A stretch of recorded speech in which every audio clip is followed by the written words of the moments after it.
go. Welcome, everyone, and thank you so much for joining us today. This is a recording of the ITERS-3 overview training.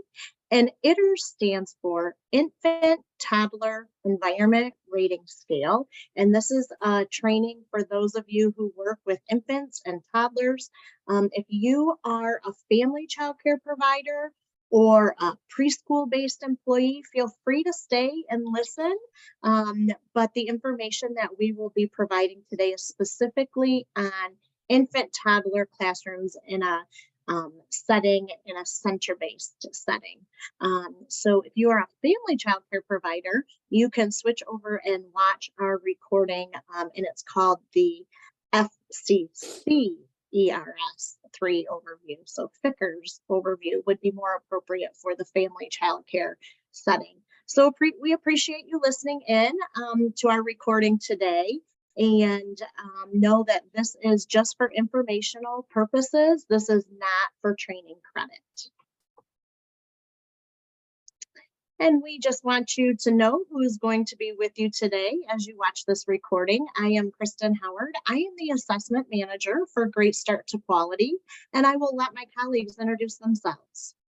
Hello, thanks for joining everyone. I'm Jennifer Roundtree, a consultant and trainer for Great Start to Quality. Hello and welcome. I am Haley Norris. I am an assessor with Great Start to Quality, so I may be one of the faces that you will see come out to do your on-site observation.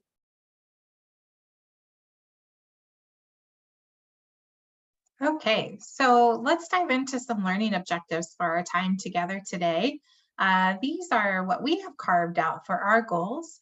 And so we hope this aligns with what you're wanting to learn about the ITERS-3 as well. We want you to become familiar with the Infant Toddler Environment Rating Scale 3rd edition tool.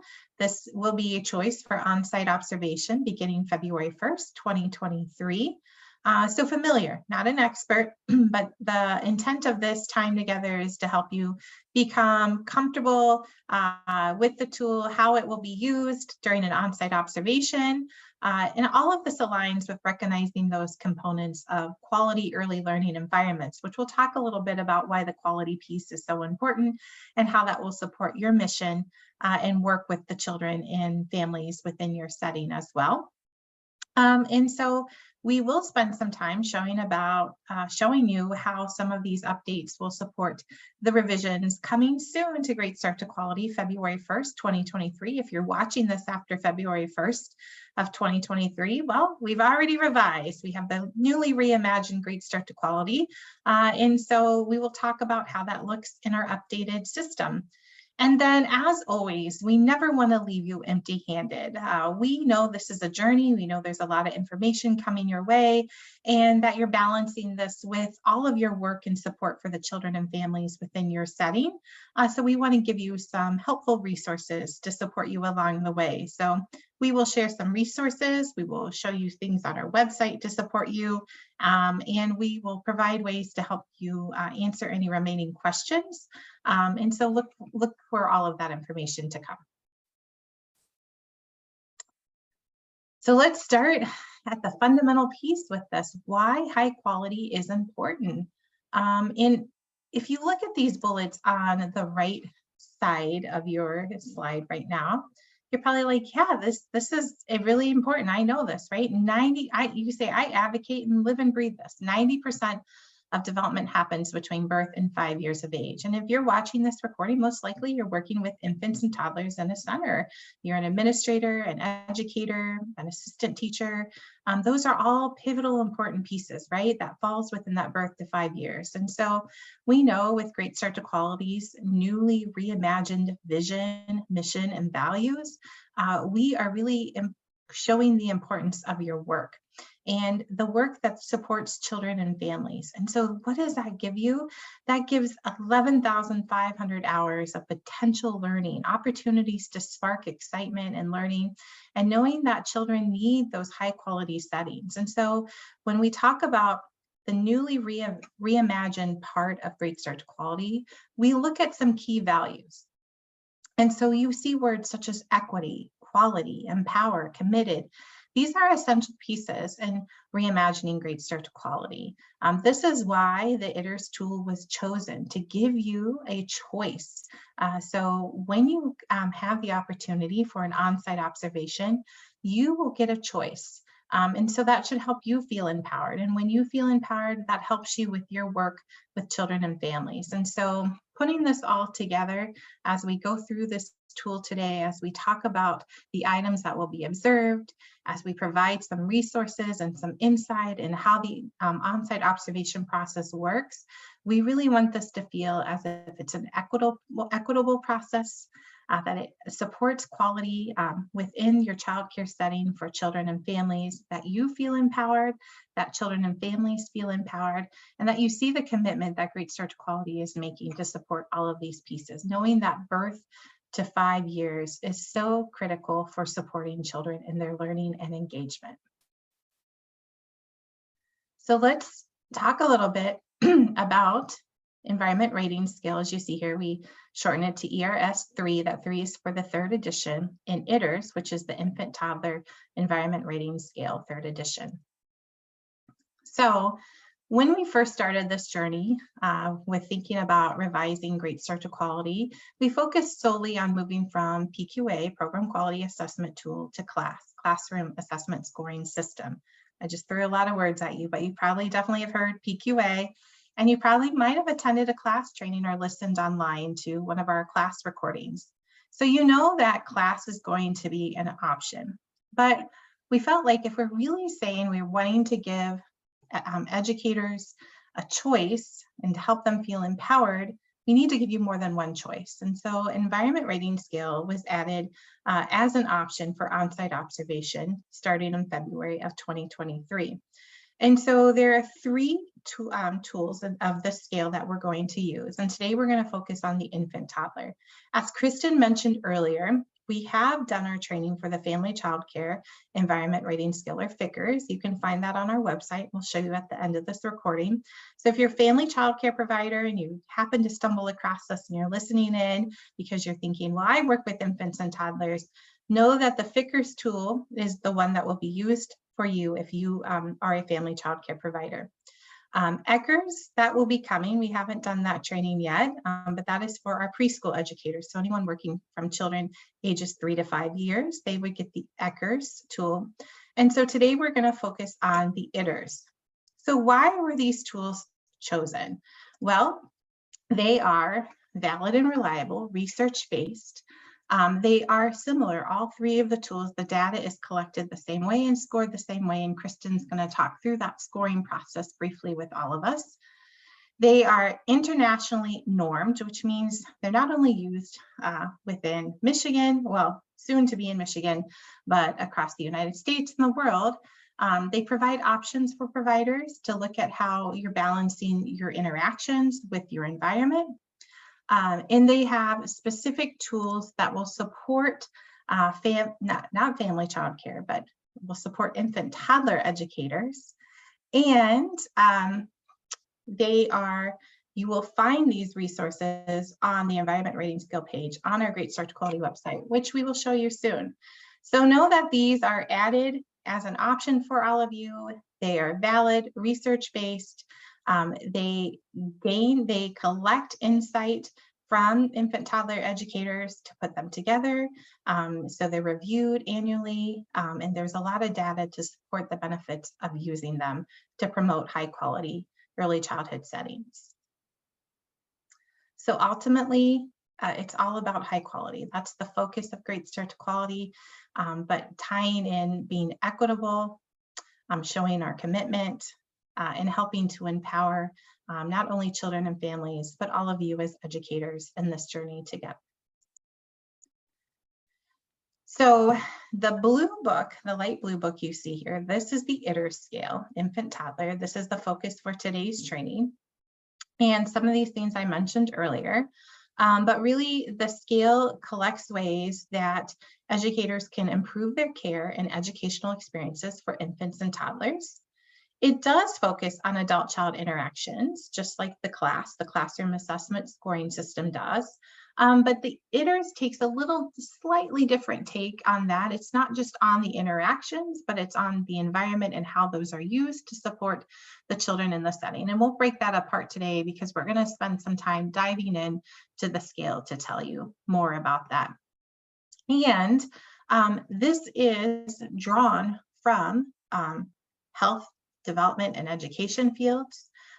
They collected data and they interviewed infant toddler educators to support the development of the scale. And they asked for their feedback too. So again, that ties into that research-based and valid and reliable piece for using this scale.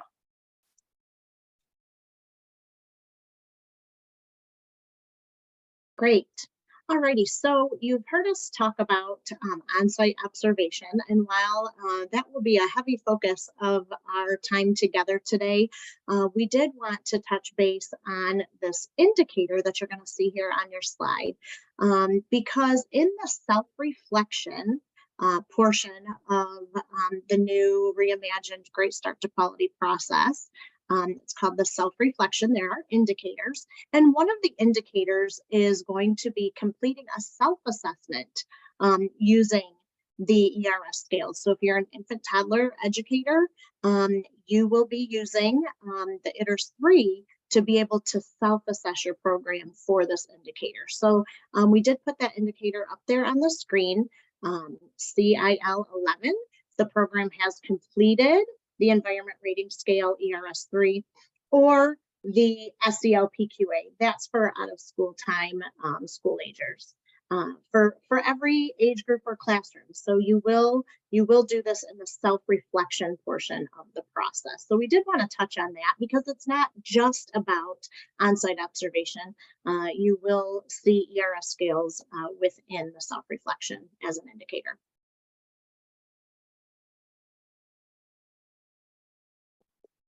All right, so in these next few slides, we're going to be going over the terms that are used throughout the scale.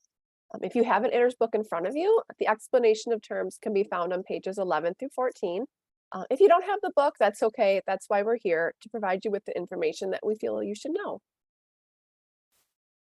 So the first term we're going to look at here is accessible. This is a word that you're going to see frequently used throughout all the ERS scales. Accessible means that during the observation, children can reach and use the required materials or equipment. A material simply being present in the classroom does not necessarily mean that it is accessible. For example, those would include materials in locked cabinets or extra materials you rotate out that you have in storage closets.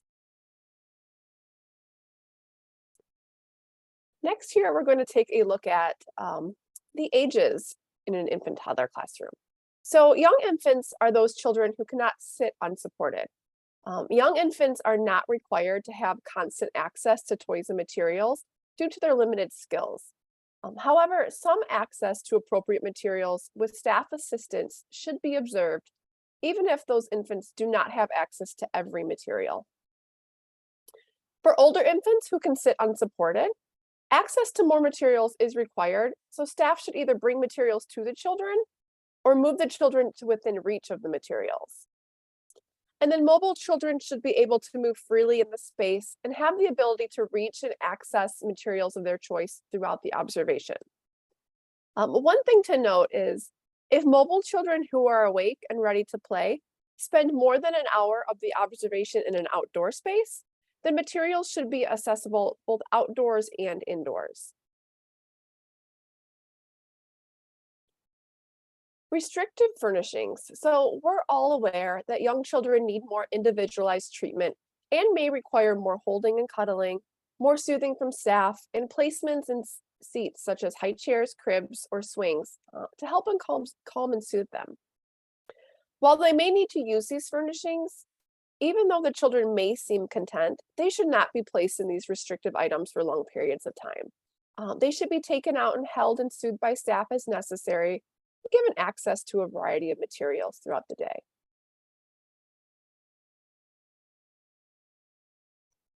Thanks, Haley. So let's continue thinking about this explanation of terms So we're learning this common language of the scale to support you as you look at your scale book or when you choose to have this for an on-site observation. And I really appreciate it. I'm so grateful Haley used the word staff, which is really important to think about when the on-site observation happens. And to talk about this, all staff in the classroom setting will be observed. So thinking about those pieces as you incorporate this into your learning. And so let's look at the word lapse. Well, we're all familiar with that word lapse, right? It's an interval or passage of time. But what does this mean in terms of the ITERS-3? And why is this something important to be mindful of when you are interacting with children, setting up your classroom space and thinking about all those pieces? So we know that infants and toddlers can be busy, right?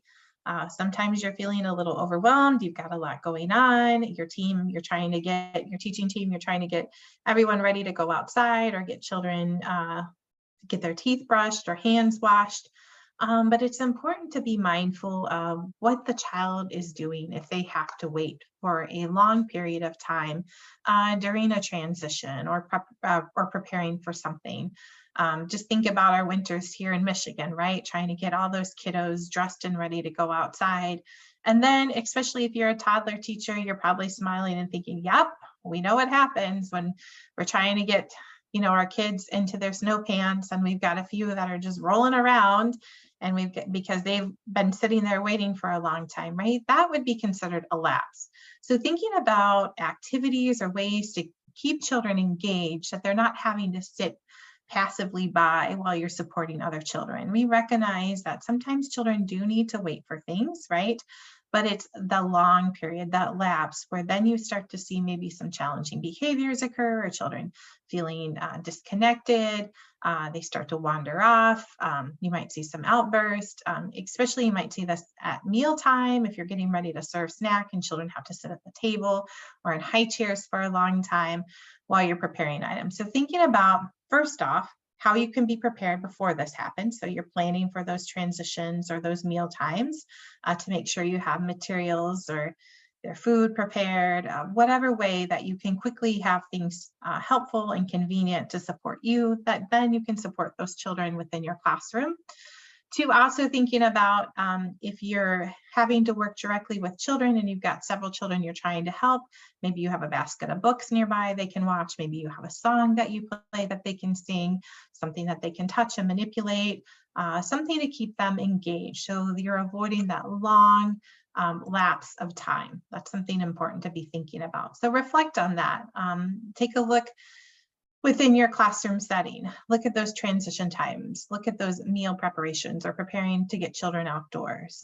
Think if there's any lapse in there, and then talk to your teaching team or your administrator for some ideas and supports to lessen those for children. Not only is that going to benefit the children within your classroom, but it will benefit you and make things a little more smooth.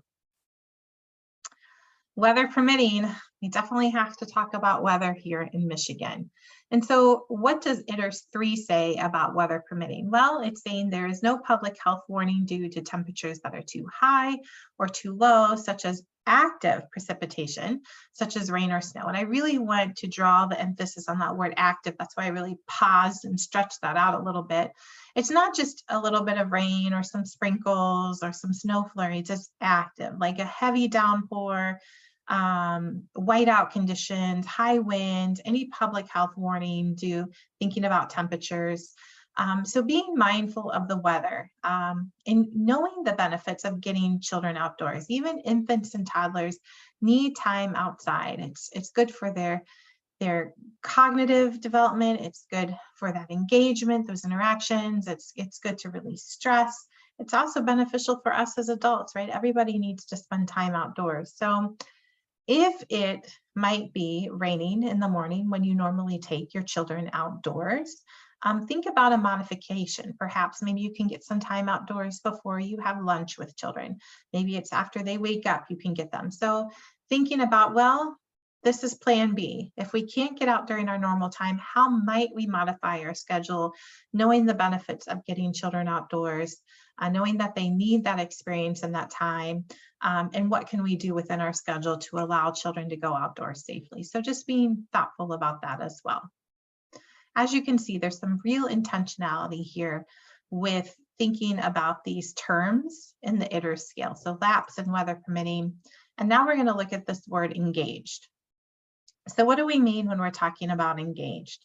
Well, it's not just children sitting by being quiet and still. Engaged is that active interest, that children are paying attention, that the adults are connected as well. And so it's that serve and return opportunity that we have with infants and toddlers. So that how that might look indoors is maybe you're reading with a child, they're in your lap, you're pointing out words in a book, you're talking about that, you are engaged to help them be engaged. And then thinking about it outdoors as well. It's not just a time to passively sit by and let children kind of do their own thing.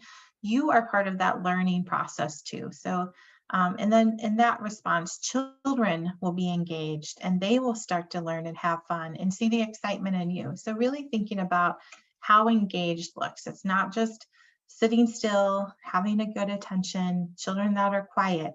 It's that active learning that we want to see happening. Next, we're going to talk about ample. And so there's a couple of ways to look at ample. It's not just in terms of space, but it's also in materials as well. And here you go again, toddler teachers, right? We know what happens when you don't have ample space and materials, especially with toddlers and that sense of self-autonomy, right? I can do it, I want it, mine, right? But infants as well. We know that children need space to move around. Toddlers need to have the opportunity to move their bodies. Infants too, to explore safely. So thinking about your space and your layout, thinking about the maximum number of children that you could have that day. So even if you just have 2 children during that time, but you could potentially have 6, thinking of your space set up for 6 children, the maximum number that you could have. And then with materials, not only should you have them be well organized, and as Haley talked about, being accessible, but you should have ample materials. And that children know if you have a popular item and children tend to have it fight over it and they want it, right? Especially those toddlers, that you have ample materials so that they are able to use them, that they are able to stay engaged. A perfect example I think about with materials is blocks. Kiddos love the block space, and we'll talk a little bit more about this, but thinking about how to support them so that they have enough space and materials, that they're not all crowded in, because not only is it beneficial for the children, it's supportive of you and your teaching as well. Okay, so now you've heard a little bit about the explanation of all of the terms, and we're going to go over a little bit on how the scale itself is set up. And so we want you to understand this. While you don't need to memorize this information, it is very helpful for you to know when you have an on-site observation. That way you can fully understand the report as well. So ITERS-3 has 33 items, and they're organized into 6 subscales. Those subscales are space and furnishings, personal care routines, language and books, activities, interaction, and program structure. And each of those subscales are broken down into items, and then those items are broken further down into indicators. Again, as each thing is broken down, it becomes more specific. All right, so those the ITERS-3 again is broken down into these 6 subscales. You're gonna see that similar items are together within one group. It's kind of like chapters that you might find within a table of contents in a book. So it will make sense. And then those items are broken down into indicators, which are actual indicators of quality. Some of them are high indicators of quality, and some of them are lower indicators of quality. Again, if you have a scale book, this is taken directly from the book. And if you do not, you could pause here and reflect on the subscales and the items that are found in the ITERS-3 scale. All right, so now we're going to look a little bit about the display for children on this slide. So you're going to see display for children, number 4 here, and we will get into scoring a little bit later, but you'll see on the left-hand side that a 1 is inadequate, and you're going to see some indicators underneath that 1 section, all the way up to excellent, the 7 section, and things that would be found in an excellent section for display for children. Again, if you'd like to look at this in more detail, feel free to pause the recording and you'll be able to see what indicators are in the specific item for display for children. This is just one example. Within the ITERS-3, there are notes for clarification. And again, if you want to learn more about this tool, we are going to give you some resources at the end of our recording here today. But the Environment Rating Scales Institute, ERSI, the publishers, the authors of these scales, provide notes for clarification. And it clarifies the expectations for each of those items and indicators. It gives specific information about requirements for different ages, because with the infant and toddler, we know young infants are going to be doing things a little bit differently than, say, an older toddler. And it also gives examples of materials. So you'll see right on this slide here, a section from the ERSI website. And again, this is where the notes for clarification can be found for more information. All right, well, thanks to Kristen for that scale structure overview. Now we're going to start diving into the subscales and items in the book. We're not going to dig too deep into each indicator, but rather just give a high-level overview of each item in the scale. So here is space and furnishings, which takes a look at the indoor space and its furnishings, the arrangement, and displays. So we're going to take a look at the indoor space used by children during the observation.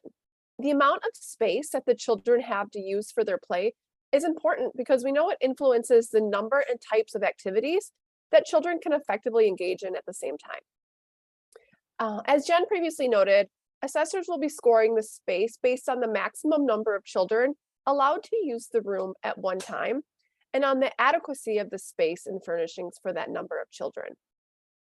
The condition of the space is also important because it can affect the comfort and health of the children in care and the adults that work there. This includes the comfort it provides in terms of natural light, temperature, ventilation, and noise level. The space should also be in good repair and easy to maintain and clean. There should be evidence of daily cleaning of surfaces, including floors and tables. Furniture should be stable and in good repair. And generally, there should be no repair problems that present health and safety risks. Furnishings looks at the furniture used by the children for routine care, play, and learning activities. Basic furniture for routine care includes appropriately sized tables and chairs for toddlers and twos, very low accessible shelves, cribs and or cots with children's names on them, which are placed in the same spot each day. Individual storage for children's personal belongings, child-sized shelving for storing materials and toys, furniture that promotes self-help, and soft furnishings. If children with disabilities are observed, they should have the adapted furniture that they need. The arrangement of the indoor space used by the children affects how well staff can enhance children's learning and supervise them to protect their well-being. The arrangement of furniture and materials in a room organizes the play space for the children. Materials should be placed for easy access by children and should be organized by type for productive use. The provided space should allow different kind of play activities to go on at the same time. The arrangement of the space should allow for visual supervision of children. This means that staff should be able to hear and respond to problems quickly. Staff should be able to see most children by glancing around, and staff should be able to circulate through the space to check on the children who are out of view. The room should also be conveniently arranged. Staff should be able to carry out their work with the children with very few inconveniences. And children's cubbies should be of easy access for both staff and for parents. And lastly, here we're going to look at displays. The primary purpose for displaying materials within the space used by children is to extend the children's learning experiences. Displays should be located where they can easily see the content. These displays should be intentional and should include colorful, simple pictures, posters, mobiles, or other colorful three-dimensional hanging objects. You can display photographs of the children in their care.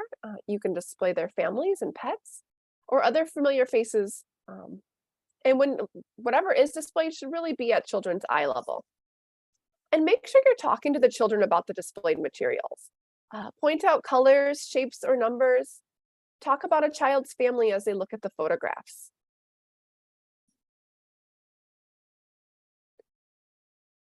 Our next subscale is personal care routines. These items refer to the times when children are eating, toileting, or carrying out tasks related to those basic routine times. So children should be offered nutritious foods throughout the day. This we will see during meal times, snack times, etc. Milk should always be offered alongside solid food when children are eating a meal. It shouldn't be withheld until after or given to them before. Water should be offered to toddlers in between meal times, and meals should be pleasant for the children with appropriate teaching provided by the staff.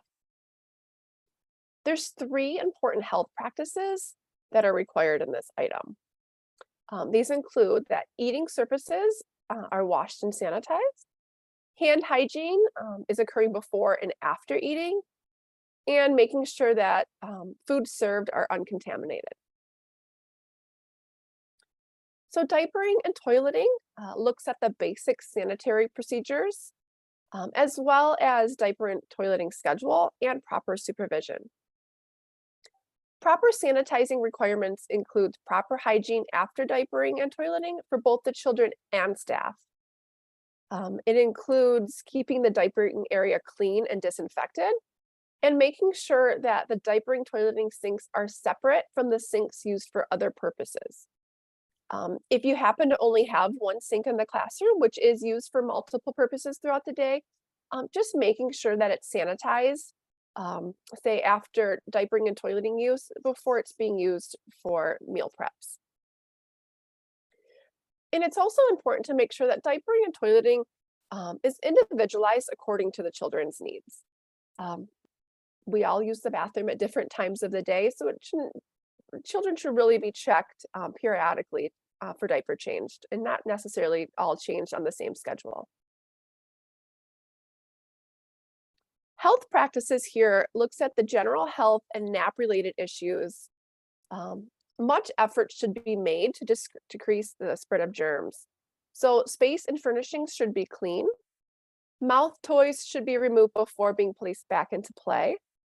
Noses should be wiped when needed, and hand hygiene should be appropriately carried out as needed. Remember to always be a good model of health practices and help the children learn how to properly carry out hygiene practices by providing positive teaching interactions during health-related practices.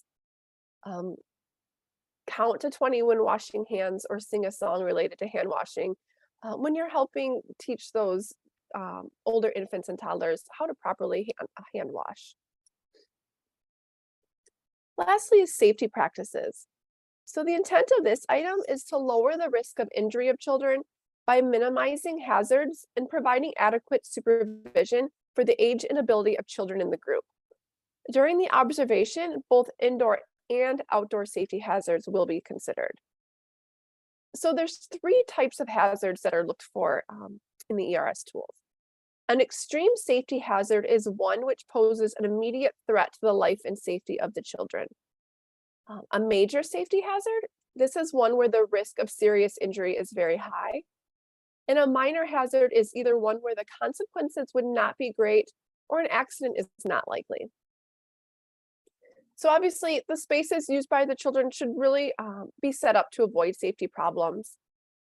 Make sure you're giving children simple explanations as to why they cannot do unsafe actions. So remind the children, if you have a toddler running, just make that comment that, oh, it's not safe to run in our classroom because I don't want you to fall. And always make sure that staff supervision is adjusted based on the relative risks and behavior of the children. Coordinate your activities to ensure that all children are adequately supervised visually.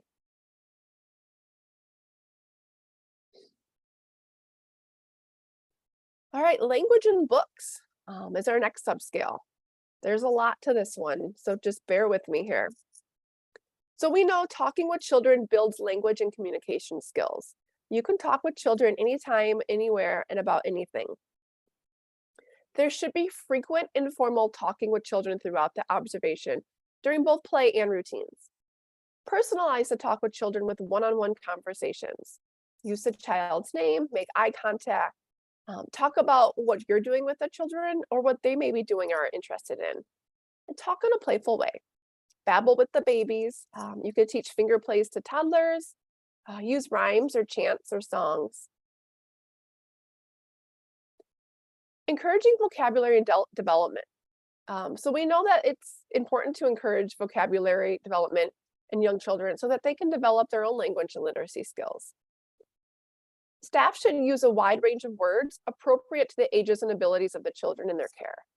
Use specific names for people, places, things, actions, and descriptive words as children experience them in routines and play. Talk about what you're doing. Label and or describe what the children are looking at or playing with. Point out classroom materials or displays. And make obvious comparisons and contrasts to help children understand words. This could be using the words big and small. It could be using the names of two separate colors. Responding to children's communication builds and strengthens relationships between children and their caregivers. So in order to respond to children's communications, the provider must frequently be close enough that children can communicate easily. So staff should respond to both verbal and nonverbal communication from the children.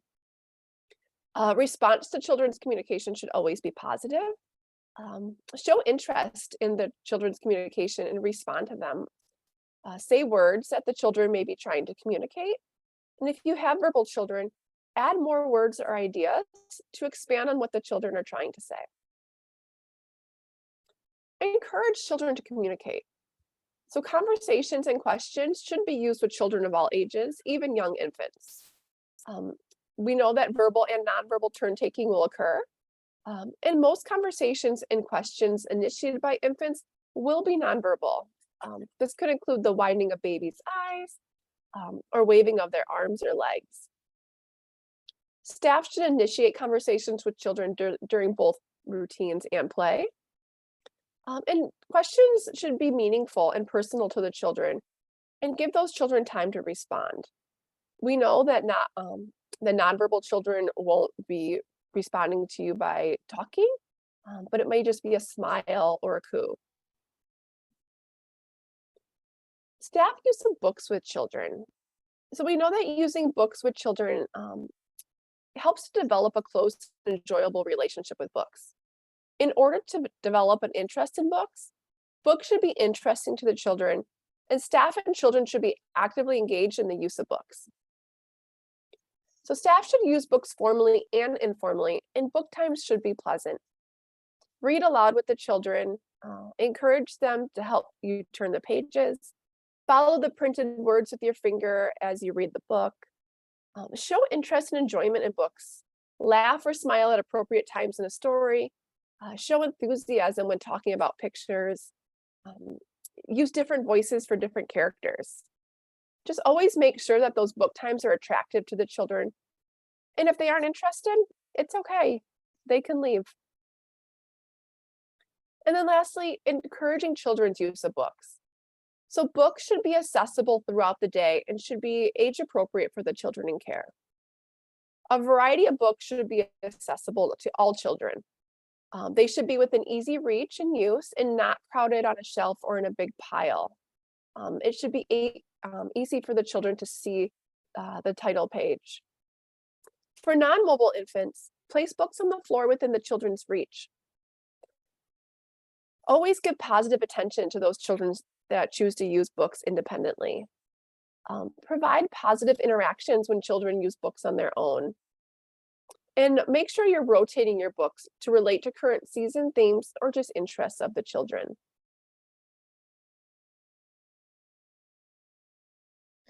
Thanks, Haley, for that overview on those subscales. We're going to move into our next subscale, which is activities. And as Haley mentioned, this is a lot. Kristen shared earlier with us, this is a recording, so feel free to pause and take notes. If you need a minute to process all of this, you can listen to this recording as many times as you want. But let's dive into activities. Before we go into the activities that I'm going to share next, a few things, and you probably heard Haley say this as she was going through her subscale items. You're picking up on some of those explanation of terms, those common terms within the ITERS scale. And so I'm going to call them out because I'm going to sound like a broken record here for a little bit. We're talking about accessible with all of these activities. How are they accessible? That's something for you to really keep in mind as an infant toddler educator administrator.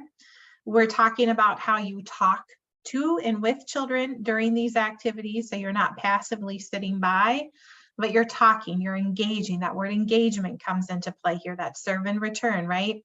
And the use, when you are talking, it should be frequently, not occasionally, not sometimes, but it's part of your regular practice. So keep those in mind as we talk about these activities and go through them. So I'm going to pull them all up here because there's several of them, and Kristen's going to go through, oopsie, there we go, I got it here, go through some of these as well. We're going to start with fine motor, so I'm going to move on to the next slide, but we're going to talk through these briefly. Again, if you're in your scale book and you don't need to have it, all of these examples we're giving are called out. I'm going to be starting on page 45 with fine motor. And so let's talk about this and how this looks for infants and toddlers. We know that infants and toddlers need access to fine motor experiences. So for infants, these could be grasping toys, busy boxes, cups, nested cups, containers to fill and dump, textured toys, cradle gems are considered for toddlers and older children. So remember, this is up to 2 years. If a child is 3 years or older, we would be looking at the ITERS, which is the early childhood. So we're thinking about large stringing beads, big pegs with pegboards, simple puzzles, pop-up beads. So having at least 5 or more different choices that are accessible to children so they're able to reach them. You don't have to go to a locked cabinet or pull them off a shelf for them, but they're easy for them, accessible, that you are engaged with children during these experiences. There's that serve and return, those conversations are happening. You're talking about how a child might be using the material, asking probing questions, what could they do next? Thinking about how things are organized, right? When we talked about ample space and materials, there's ample materials here, but the space is organized. It's comfortable for children to use these materials. They're not cramped. They're not all crowded in. And you'll notice in the scale book too, that sometimes you might see something under an item that says observe once or observe for 2 different children, but let's hold on to that for a second. The key with these experiences is that it's part of your regular practice. This is something that happens consistently. So if you find motor experiences, they're consistent within your classroom and children are able to use them. You're asking children questions, you're making comments about them. So that talking piece and that frequent talking is happening as well. Moving on to art. Art materials are available, so there's at least one drawing material accessible if you have children 24 months or older throughout the observation, or that's just best practice to have art materials accessible to children. Again, you're talking to children about their art experience. You might do some dictation, like, tell me, what did you draw? And I'm going to write it down. Would you like to title your painting? So you're having that serve and return, right? The materials are organized. You're part of the process too. And Haley mentioned this, we're not forcing children to do these activities. If a child is not interested in the art experience, that they have an alternative activity available to them. And you're teaching children art concepts as you're going through. You're talking about, this is the paintbrush. If you're introducing clay with children, maybe you're mixing colors and you're talking about that experience, right? So again, there's that engagement piece happening. You're showing them how to properly use and care for art materials, that extensive conversation with them. You're doing some dictation about their art, and you're displaying that. Their art is part of that classroom setting. So when a family comes in, or if a child wants to show someone their art that they created, that they're able to point it out, that it's at their level, and they can take pride in that, right? Or you're sending that home, sending pictures to families. So really thinking about how to incorporate that art experience. And especially with those youngsters, when they're using art materials, you're very attentive. There's that close supervision. You're being really mindful. And again, that proper care of the materials, and you're taking time to introduce them to how to use them as well and how to store and care for them. Music and movement is very important as well, right? So this is part of this accessible piece, that you have music instruments accessible to children. So thinking of maybe having at least 10 music instruments accessible throughout the children. Again, children are not required to participate in a group music activity if they're not interested. There's an alternative activity accessible to them. You're showing them how to use the instrument properly. You're talking about features of music. So maybe you're pointing out rhyming words in a song. Maybe you're talking about tempo. Maybe when you're dancing with children, you're showing them different ways to dance, and you're talking about that, and you're participating as well.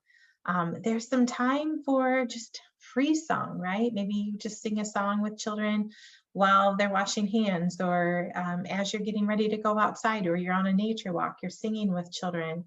Maybe there's an opportunity to do some finger plays. And maybe you have children that have language other than the primary language in your classroom setting. And so you're introducing that child's language through song. That's a great way to introduce that within your classroom setting. That they're pleasant experiences, that they're not forced and manipulated. It's not trying to corral everybody in, but it's very pleasant. And here's another thing about music and movement to keep in mind. If you have background music going, it does not interfere with any other activity. And so just being mindful, if you are playing any background music, that it's not overwhelming, it doesn't overstimulate children. So it's very intentional in that use as well. We're continuing through the sub-skill of activities. There's a lot of them, as we saw. So let's take a moment here to think about blocks, again, being accessible, making sure there's enough blocks for the maximum number of children within your classroom setting, that there might be an interest center for blocks. So thinking about how the blocks are organized, that they're of good quality, that children are able to reach them. There's enough space for children to build with blocks, that they have a secure space, so they're not trying to build on a fluffy rug and their block structures keep falling down.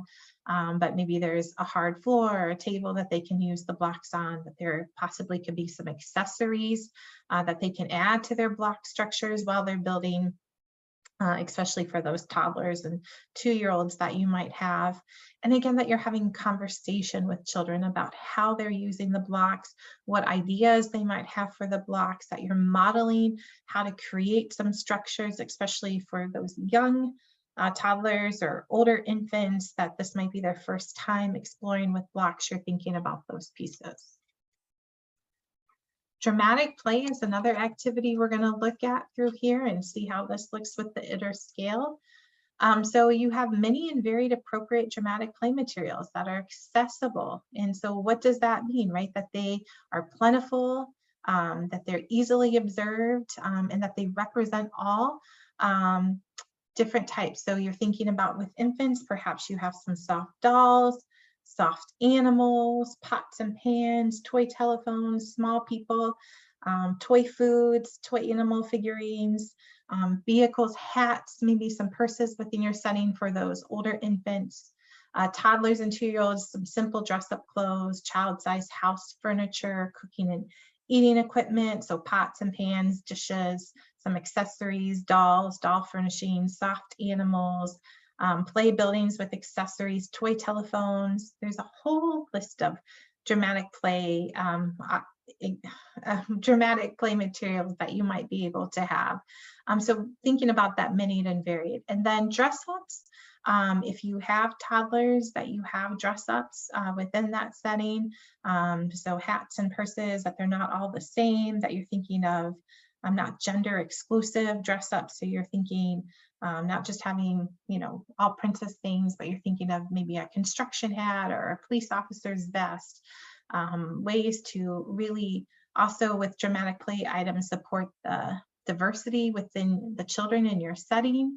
You're thinking about different cultures being represented, so it's not just one. And you're also, and Kristen will talk about this when she talks about diversity, that you're thinking about children or people with disabilities being represented as well within those dress up and dramatic play materials, and that you're frequently joining in, that you're having conversation, you're showing children how to use the dramatic play materials, you're participating in their play, you're following their lead and their interest.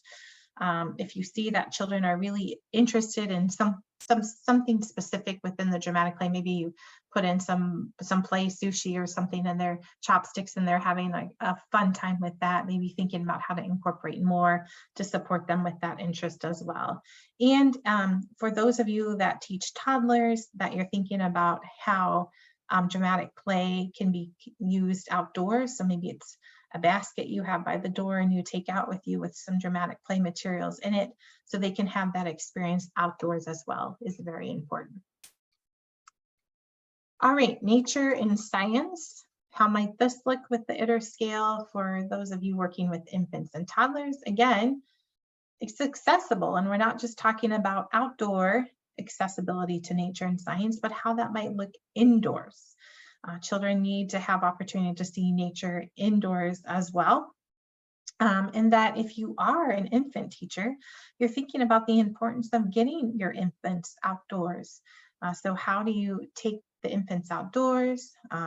How do you get them engaged? Maybe you put a blanket on the grass and maybe you put the infants under a tree, or maybe it's a nature walk with some time looking around at different scenery and commenting, having conversation. Again, that talking piece about the nature for children. Maybe you have a window in your classroom and you point out some birds, or you have a tree by your window and you talk about the change in the tree. Maybe it's a windy day and you talk about how the wind is blowing. Maybe you notice some dew on the grass or some fog in the morning, any of those interesting weather things, and you're talking to the infants and toddlers about those. You have science materials in your classroom. Maybe you have a class pet. Maybe you have bubbles out for children and you're talking about, oh, wow, I wonder what makes those bubbles. How do they expand? How can you make a bigger bubble? So thinking about that, perhaps you have some sand and water play. And if you do sand and water play, that it's closely supervised, and you're being mindful of how the children are using those materials. Perhaps you have some pictures or photographs in your classroom of nature or science events, and you're talking to children. You have some books about nature and science. There's all sorts of ways you can incorporate it. But again, the key takeaway with this item in this subscale is, how is it accessible, not only outdoors, but indoors? How are you having conversation about it with children? And in that frequent conversation, that how that looks for children to be engaged and how you are engaged as staff with the children, supporting them in that. Okay, let's go to math and number. And so again, thinking about that accessible piece. So what what opportunities do you have for infants and toddlers when talking about math and numbers? So maybe you're talking about shapes. Maybe you're doing some counting activities with them. Maybe as you serve snack, you're having children count the number of goldfish on their napkin. Maybe you do some number songs or chants. Maybe you introduce some nursery rhymes or finger plays. And so you're having those experiences with those children. Maybe you ask a child, how old are you going to be tomorrow? And the child says 3, and you say, I wonder 3, how might that look? And you have them hold up 3 fingers and you count, or you hold up 3 fingers and they count with you. Perhaps you're using some math words in conversations with children, especially if you're working with toddlers and you're talking about sequencing. So you might say something like, well, first we're going to put on our coats, and second, then we'll put on our gloves or our mittens, and you're talking about those pieces. Maybe you have some counting books within your classroom setting. Maybe you have some puzzles that they can count. You're counting objects with children as you count. Maybe you're talking about smallest and biggest as you refer to objects. There's all sorts of ways to incorporate math and number with infants and toddlers, thinking about what's developmentally appropriate, thinking about the frequency of it and your engagement as well, and how that is accessible to those children to support them in learning those concepts.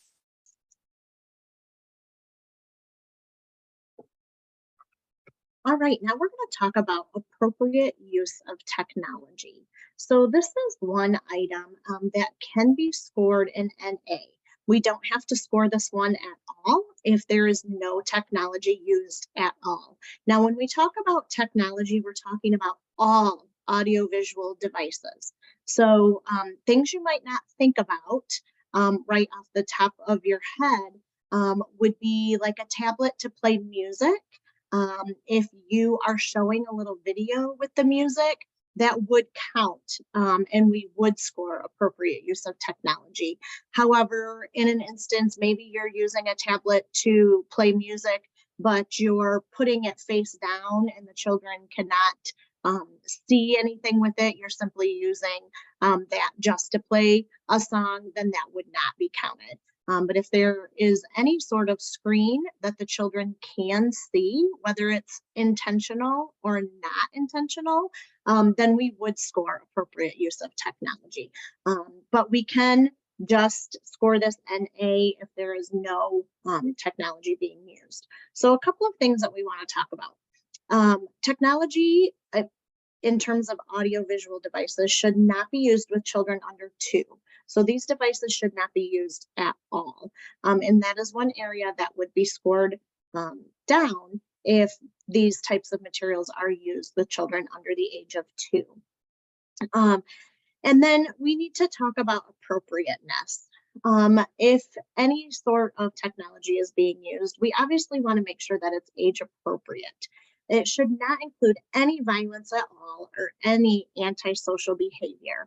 And one thing I want to point out in this particular section is to definitely be pre-screening what you're showing to the children, because we all know that ads pop up even on sites that are meant for children, and a lot of those ads can be inappropriate, and that would be an item that would be scored down. Again, we talk about accessibility, right? There should be accessible activities that are an alternate to that technology.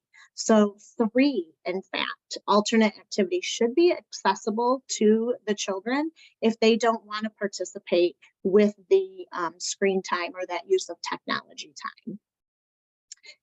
It should never go over 20 minutes with this particular age group of children. And really, one of the things that we really want to point out is if you're going to use technology, that the staff is really involved with the children using technology. It's not turning on a game or a little finger play song and leaving the child to just view that by themselves. It's really a staff member being an active participant during that time and helping the children use that appropriate technology. Again, this does not have to be scored. If there is no technology used, we will simply NA this particular item and move on. All right. Now we're going to talk about promoting acceptance of diversity. So we know that promoting diversity in early childhood is best practice. To give credit for diversity materials, we will need to observe that children can easily see what is represented. So think about your youngest infants and maybe your older toddlers, right? Things are going to look a little bit differently. And we've been talking about this through the entire recording today, that these things need to be accessible. So in order for an infant to have diverse materials be accessible, you're going to have to bring those things right to the infant so that they can easily touch them and see them. You're going to see some things on your screen, and these are just ideas. We do not expect that you run out and purchase any of these items. We would never do that. However, think about what you already have or things that you can be creative with. These are just some examples of books, posters, babies, dramatic play materials, right? Different foods. This is just a sample of some things that we might find in your room to represent diversity. So also think about your diverse materials in terms of taken out and actually used and extending that time with the children. Not just having it on a shelf or stuffed where the children can't see, but again, actively, intentionally engaged in the diverse materials within your setting. So again, we're looking for images and books. We're looking for easily visible displays. As Jen mentioned earlier, music played from a variety of cultures. That's a wonderful way to get different diversity materials, even some different musical instruments from diverse cultures in your program, foods, dolls, dress ups. The list goes on and on. I know this is one area where folks tend to get stuck sometimes, and it's a little easier than you might think. All right. So now we're going to talk a little bit about gross motor, and we talked about it way at the beginning when we talked about outdoor time and weather permitting and all of that. But we want to really point out those provisions for active physical play. We want to make sure that children have enough space and developmentally appropriate materials and equipment so they can be active and develop those gross motor skills.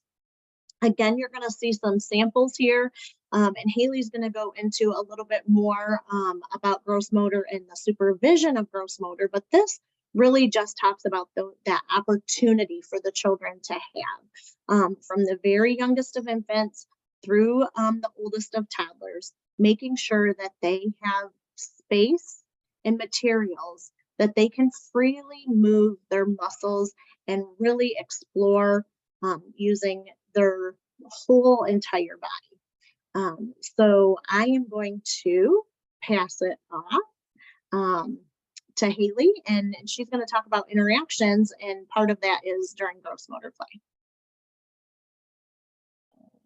Thanks, Kristen.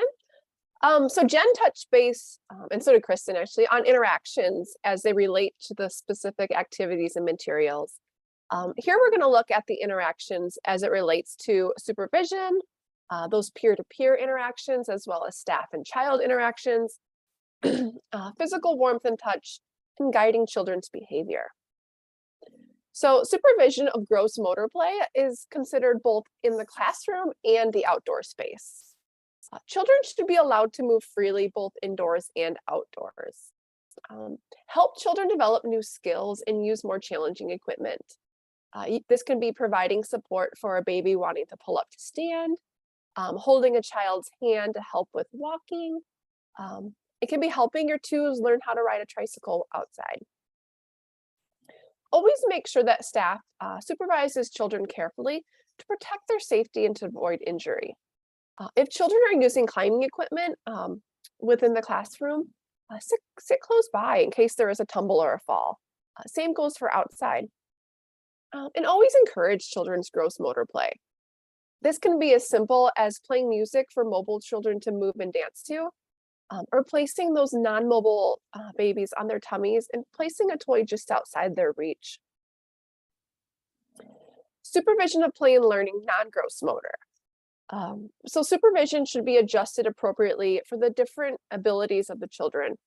And staff should really act to avoid problems among the children before they occur. Show interest and appreciation for what the children do. And staff should really initiate activities or experiences for the children, as well as allowing them to play on their own. So peer interactions, those are those interactions among the children. Staff should really help facilitate children's attempts to interact with each other throughout the day. We know that infants and toddlers are curious little creatures. Talk about their actions, intentions, or feelings to other children. Initiate some opportunities for children to work or play together.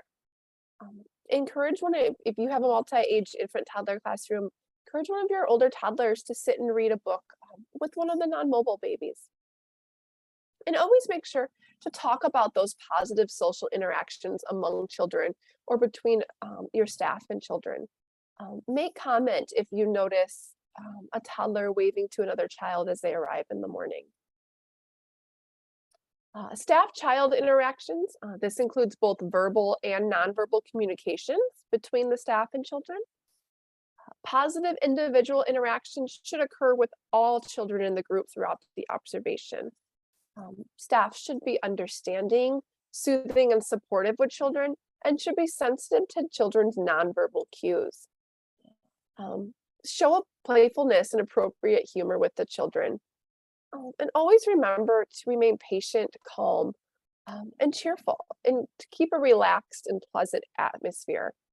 We know it can be tricky if you have many non-mobile infants in your care, but the more relaxed and calm you stay, the more relaxed and calm the babies will be.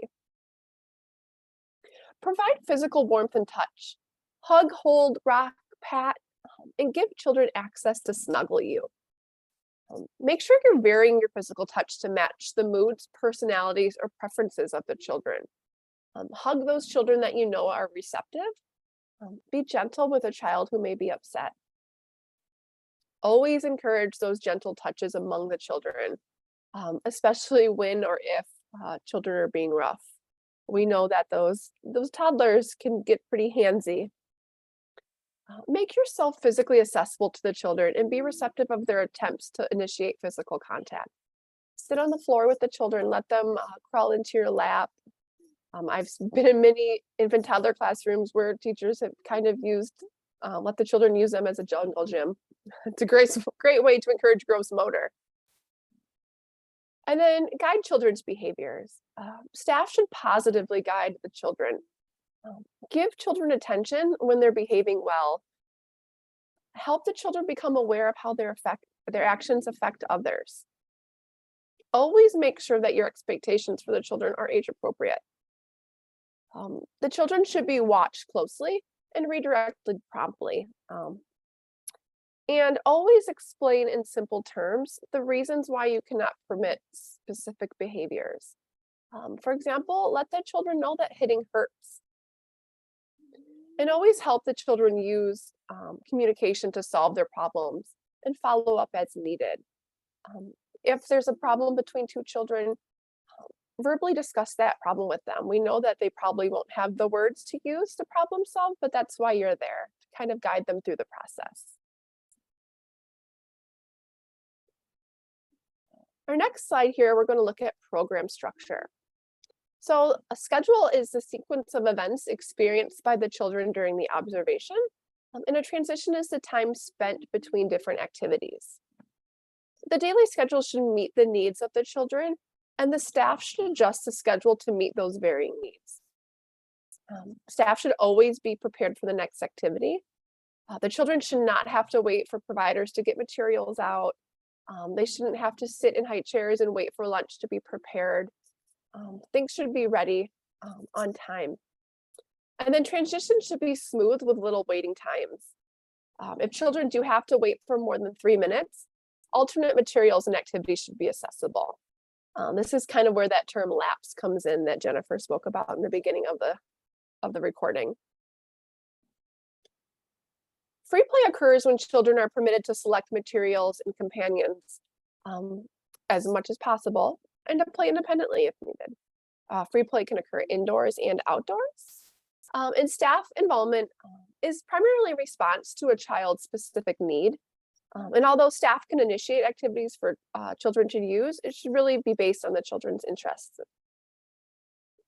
Make sure there's ample and varied materials for all ages of the children in the group. I know we spoke about this earlier. And staff should both supervise and interact with the children during free play. Show the children how to use and enjoy the materials, and use a wide variety of words to expand children's knowledge during free play. And lastly, group play activities. These are staff initiated, and it has the expectation of all children participating. However, as mentioned in the activity section, if children aren't interested in the group activities, make sure you have other materials accessible to the children to join in.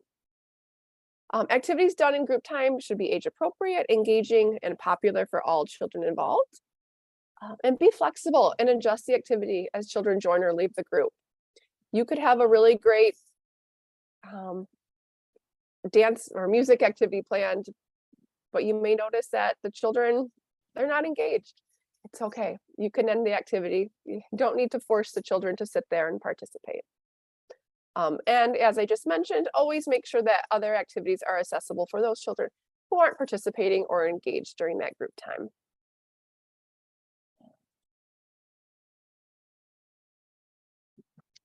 All righty.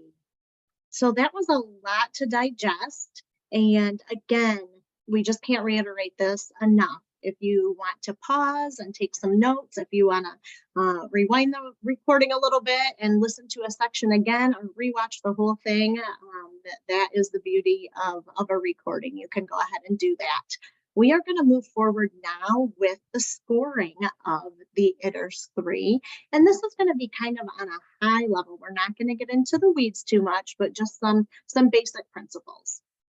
So it's important that you understand some basic principles around ERS scoring so that you can think about quality improvement, so that you are not discouraged maybe if you see a lower score on some items. Remember, this scoring is new to Michigan. This is a new tool and it's different than the PQA. Maybe you are very familiar with PQA scoring, or maybe this is all brand new to you. This scoring is based on a scale of 1 to 7, and you'll see that 7-point scale here. 1 as inadequate, 3 as minimal, which is basic health and safety requirements, 5 as good, which is developmentally appropriate, and 7 as excellent, enhanced development care. So each item then is scored on a scale of 1 to 7 based on the observed indicators. And then the subscale score is an average of those item scores of that subscale. And the total score is the sum of all the item scores for the entire scale divided by the number of items scored. And again, this is a pretty high level. You don't need to remember all of these things, but it is helpful, especially when you get your report from having an on-site observation. All right, so remember, not all 33 items might not all get scored. You can get an A, for example. Remember, I talked about appropriate use of technology. That's one area that can be NA. So it might not be exactly 33. All right, so for Michigan and our reporting purposes, the 1 to 7 scale is as follows. 1 is inadequate, 2 and 3 is minimal, 4 and 5 is good, and 6 and 7 is excellent. And you're going to see the columns here. These columns represent a level of quality. A level 1 means that those children might be at risk. The risk may be one that threatens health or safety, or it might be something that threatens their cognitive or emotional well-being. So I'd like to just compare the scoring here to some ice cream. This is a really fun, easy way for you to understand the scoring. At a 1 level, it's an empty bowl waiting to be filled. So really your bowl is there and it's just waiting for something. That would be in the 1 inadequate level. And then up to the 3, the minimal level, it's a plain cone, maybe a little bit of vanilla soft serve.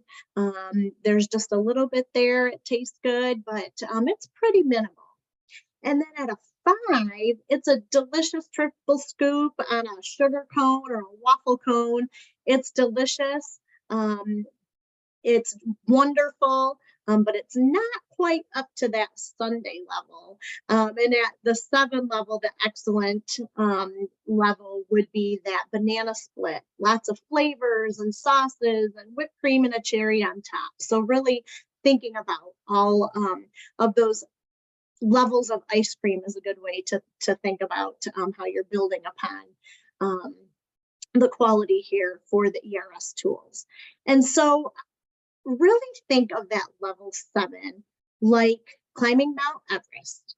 It's a rewarding climb, but very few get to the top. So while you may want to have scores of all 7s, it's really not realistic to have a score of all 7s. We're working towards average scores of a 5. And so you might have some items that score 6s or 7s, but you also will have some items that might score 1s or 2s. So really thinking of the big picture and how to incorporate these scores for true quality improvement. So those areas, those items that might have a lower score, really thinking about how you can work to create some goals to increase your quality improvement. Alrighty, so again, programs must score a 5 or above to reach demonstrating quality. So remember I said we're aiming for that level, that score of a 5. And briefly here, you will see the process for Great Start to Quality. Again, depending on when you're watching this launches in February of 2023. And more information is on our website. This particular graphic is on our website. And you will see demonstrating quality here. And it says meets the threshold score during on-site observation. So to get to that demonstrating quality level, every classroom that's observed must score at a 5 or above to reach that demonstrating quality level.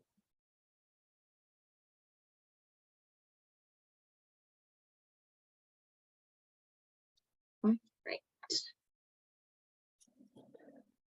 All right, so here we're going to just do a quick little chat about the on-site observation process. So similar to before, if you had a PQA, you'll receive a phone call or an email from the assessor as your program is assigned, introducing ourselves and confirming your window and your blockout days. This will be an unannounced visit. So make sure you talk with your children about the upcoming visit so they're aware that a new person will be coming into the classroom. And when your assessor arrives, please introduce the assessor to the children so they know that we're not strangers. We will need to arrive when the majority of the children have already arrived for the day. There's no more need to see arrivals. We're going to gather some basic information for you before the observation begins. This will include the number of children enrolled, the ages of the children present, the max number of children that you can have each day, and the birth dates of the youngest child enrolled and the oldest child enrolled. This is a 3-hour observation. There is no interview at the end to gather information of what was not observed, so there will be no more clarifying questions asked. Outside time is observed. We're going to be prepared for the weather, so please don't decide to not go outside because it's cold out or it's snowing or it's raining, we'll have winter coats, we'll have umbrellas, gloves, hats. If many of us, when we go to the UP, we bring our snow pants, our snow boots. We'll be ready. We're going to try to be a fly on the wall. We know it can be hard, especially we know toddlers love new faces in the classroom. So we're going to try to stay out of the way. We will peek at materials when we can get to them. We're going to watch interactions. We'll be taking lots of notes. We may acknowledge the children if they come to us to initiate something, but we're not there to play. So we'll just kind of make it a quick little interaction, and we might just move away from them. And when finished, we'll quietly, hopefully without disruption, let you know that we're done before we head out.